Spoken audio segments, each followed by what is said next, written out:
Paimon's hungry. Should we go in and get something to eat?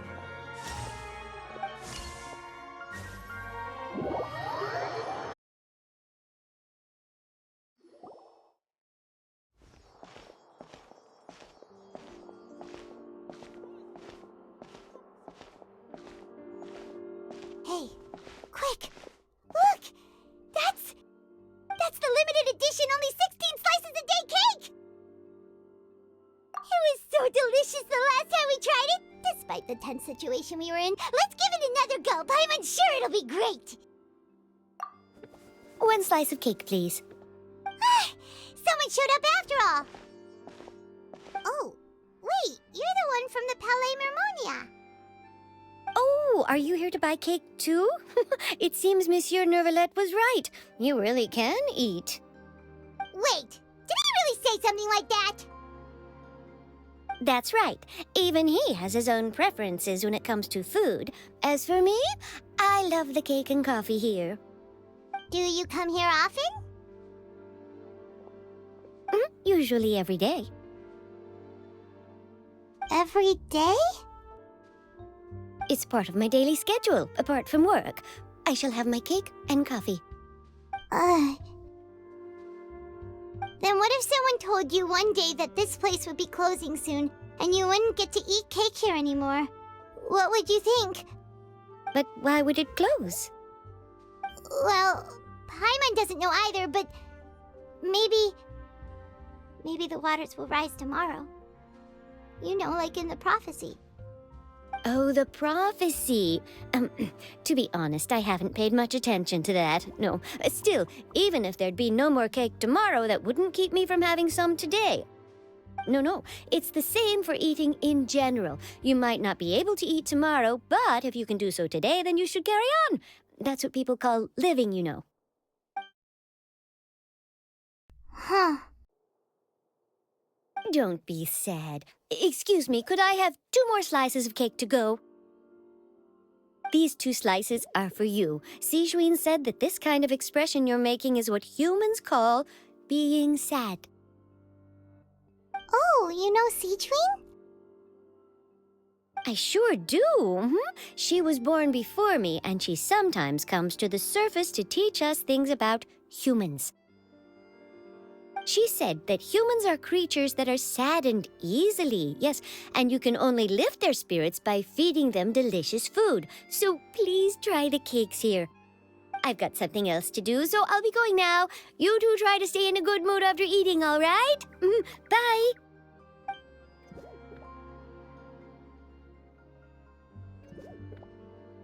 And there she goes! Alright, let's dig in. Paimon's sure this cake will be delicious.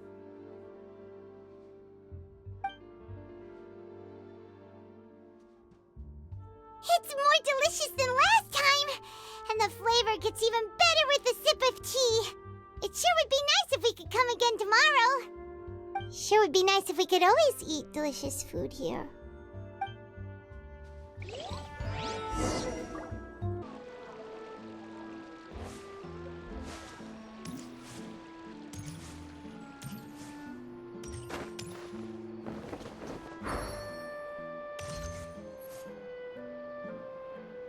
Wow! If it isn't the Traveler and Paimon! Oh, have you seen the article I wrote about you? Ha! You've got some nerve! You just used us to make some quick mora! Oh, you needn't worry about that. I heard that you were in Poisson some time back, so I sent you a letter to discuss just that. It appears you didn't receive it, though. It's all right, though. I've set aside the amount intended for you. I've even set the table with some food. Really? Oh, you're the best! You're almost a little too easy to win over, Paimon.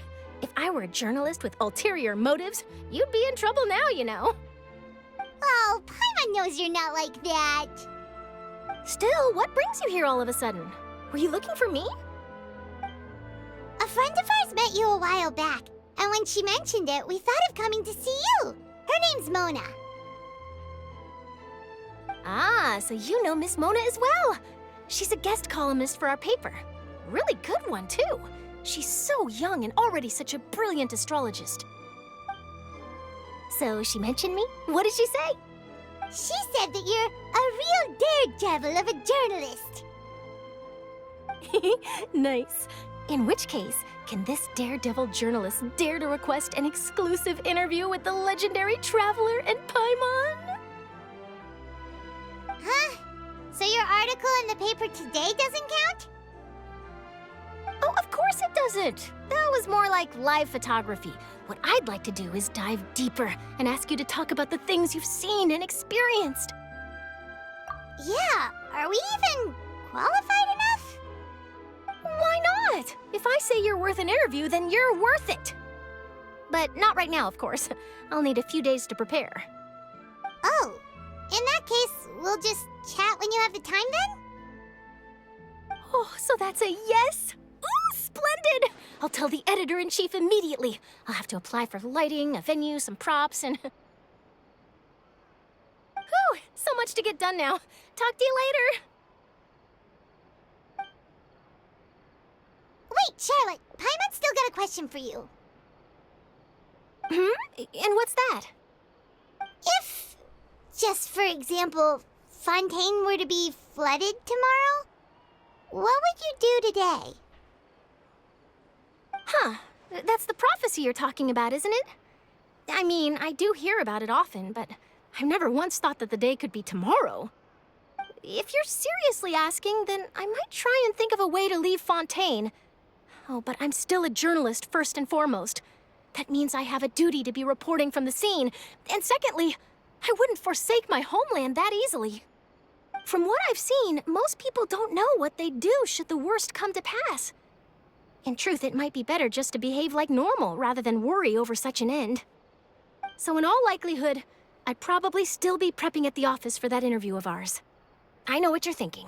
That sounds a bit sad, but I've always believed that it's best to do what you enjoy. Just think about it.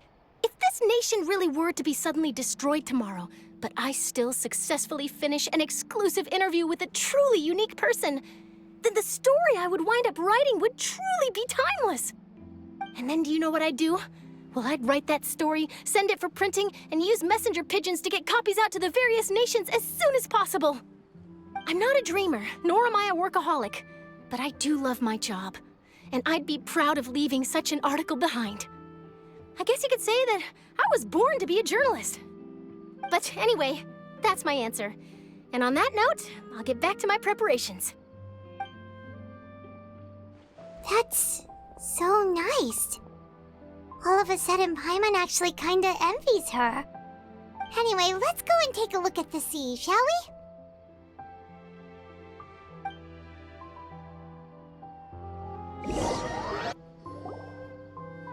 The sea breeze and scenery can be a pretty soothing combo, huh? Paimon's been thinking. If it wasn't Fontaine, but all of Tevat that would be destroyed tomorrow, where would we go and what would we do? No, Paimon should ask, if you could choose, what would you like to do?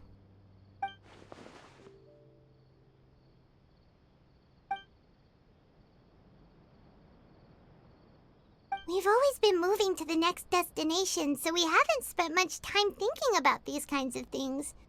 We didn't have to either, with us always being on the road and whatnot. You mean, still traveling?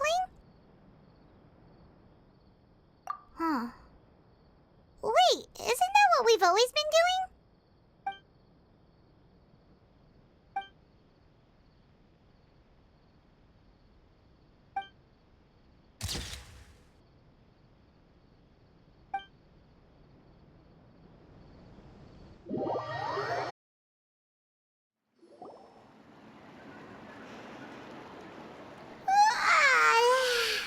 Feels like you'll grow mold if you stay here long enough. But it's still better than the Fortress of Mirapede, that's for sure. It's not only damp there, but salty too. Ah, so the two of you are still here. Wonderful. Oh, you're from the Palais Mermonia, aren't you? Yes, I'm Isadora. Monsieur Nervillet sent me to look for you two before. I heard that afterward you went to the fortress of Meropide. Not at all. I'm well aware that you're friends of his. Actually, I'm here to pass along a message from him. Yes, inside the Opera House. The Maréchaussée Phantom has declared the incident a small-scale riot. A riot? Well, that said, I don't personally think it was that serious. Lady Farina was watching a performance at the Opera House, and while she was resting during an intermission, some other audience members suddenly started harassing her, loudly accusing her of doing nothing about the prophecy crisis. And before she could respond, others started to join in. The crowd continued to grow, and protests against the Hydro Archon started to break out. So people have started to put the blame on Farina. Guess they finally found an outlet for the pressure they've been under due to the prophecy. I agree. People will naturally rely on gods, as is customary. But the moment people feel threatened, gods are also the first to be blamed.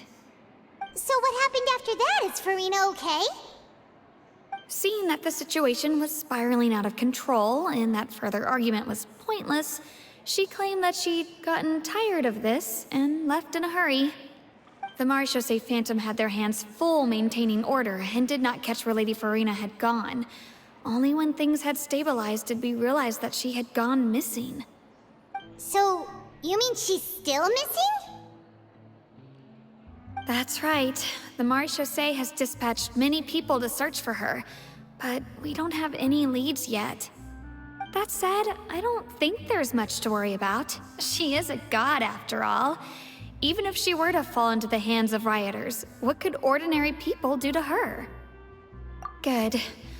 Monsieur Nervillet sent me to tell you about the situation, but he didn't say anything else.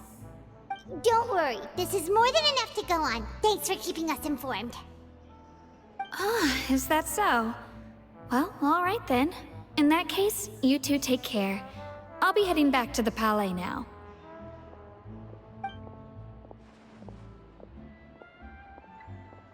Well, sounds like we should hurry over to Poisson then.